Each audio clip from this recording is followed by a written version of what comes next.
বড়দের অনেক সুন্দর লাগতেছে তো। আমরা এখন আসছি শাহী চটপটি খেতে। এই যে দেখেন আমার বড় ছেলের অবস্থা, বাসার থেকে বের হয়েছি যখন তখনই বলছে আগে 100 টাকা দাও তোমার সাথে যাবো।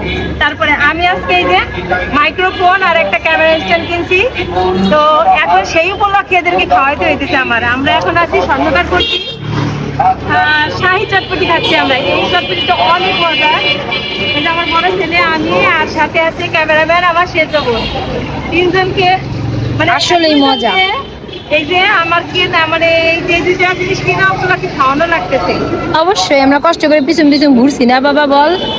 ঠিক আছে, মনটা অনেক খুশি। আমার সবচেয়ে প্রয়োজনীয় দুটো জিনিস কিনলাম, আর অনেকদিন আমার এই দুটো জিনিস কেনার খুব ইচ্ছে ছিল। আর এইটা কিন্তু আমার একটা গিফট, আমি গিফট পেয়েছি, আমাকে একজন ভালোবেসে গিফট করছে।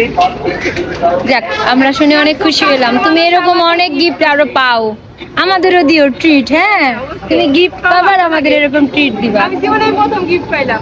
ঠিক আছে, খাই। আচ্ছা, আবার ক্যামেরা ধরতে হবে, এবার খাই, একটু খাই। সে অনেক অনেক ভালো থাকুক, সুস্থ থাকুক সব সময়। তাহলে যে গিফট করছে তার নিয়ে এবার একটু খাই, খাও খাও খাই, একটু খাই। আর নাম আচ্ছা, দিয়ে খাও। ঠিক আছে।